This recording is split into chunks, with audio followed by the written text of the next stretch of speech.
Oke, itu untuk materi ke-7. Selanjutnya yaitu materi ke-8. Materi ke-8 yaitu lebih merinci dari hadis do'if dan macam-macamnya. Hadis do'if karena keputusan sanadnya itu terputus karena terjadi periwayatan perawi ada yang gugur di rentetan sanad. Macam-macam hadisnya yaitu hadis mauquf, hadis maqtu, hadis mu'allaq, hadis mu'dal, hadis mursal, dan hadis mudalas. Yang kedua yaitu hadis karena ketercelaan sanadnya.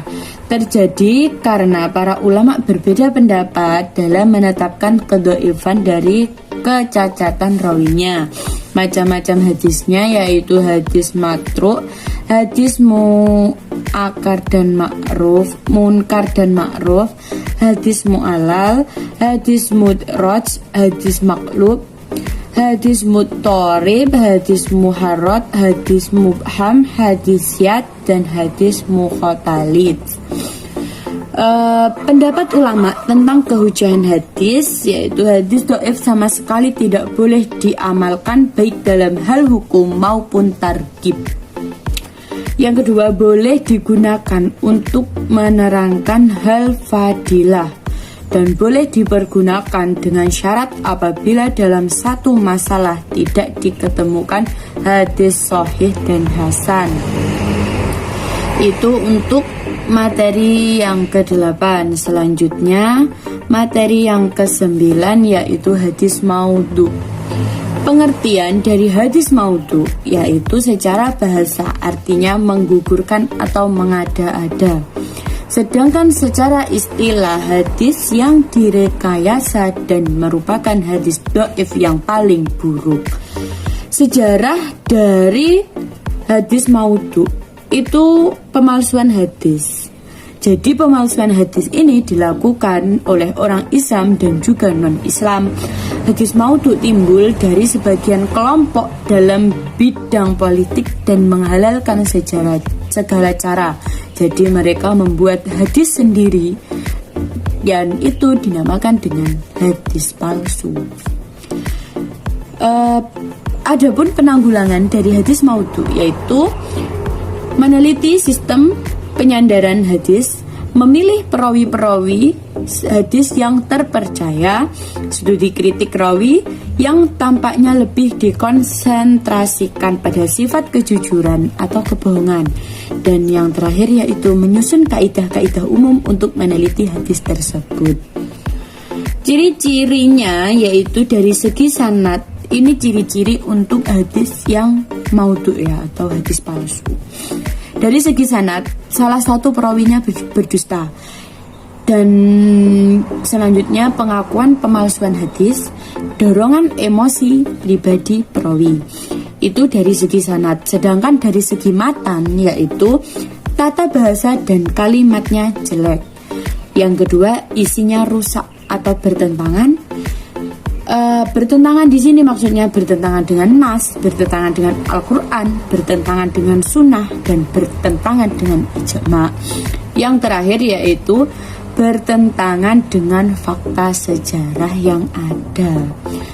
Nah, itu untuk hadis maudhu.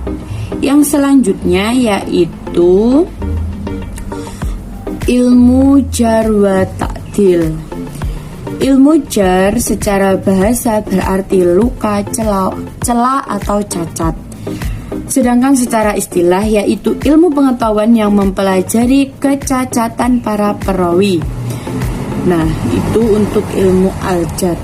Sedangkan al-ta'dil yaitu pensifatan perawi dengan sifat-sifat yang mensucikan sehingga nampak keadalahannya dan diterima beritanya.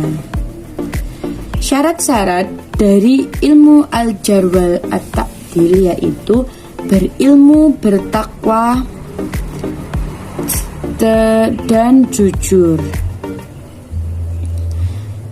Yang kedua yaitu mengetahui sebab-sebab jar dan ta'dil. Yang ketiga, mengetahui penggunaan lafaz dan ungkapan bahasa Arab. Yang keempat, penilaian jar al-ta'dil dari setiap orang yang adil. Dan yang kelima, penilaian jar al-ta'dil dari satu orang dapat dipadakan selama ia memenuhi syarat. Selanjutnya yaitu fungsi dari ilmu jar wa at-ta'dil. Berfungsi untuk menetapkan kualitas perawi dan nilai hadisnya, dan menetapkan periwayatan seorang perawi bisa diterima atau harus ditolak sama sekali. Itu untuk ilmu jar wa ta'dil. Selanjutnya yaitu para perawi hadis. Para perawi hadis yaitu ada kutubus sitah dan kutubus tis'ah. Kutubus sitah yaitu ada 6 perawi.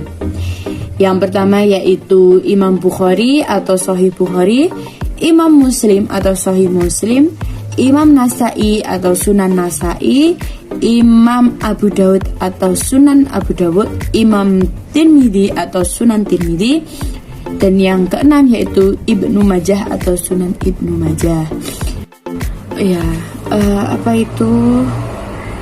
kenapa kok di sini dikatakan yang itu sahih itu Imam Bukhari dan Imam Muslim?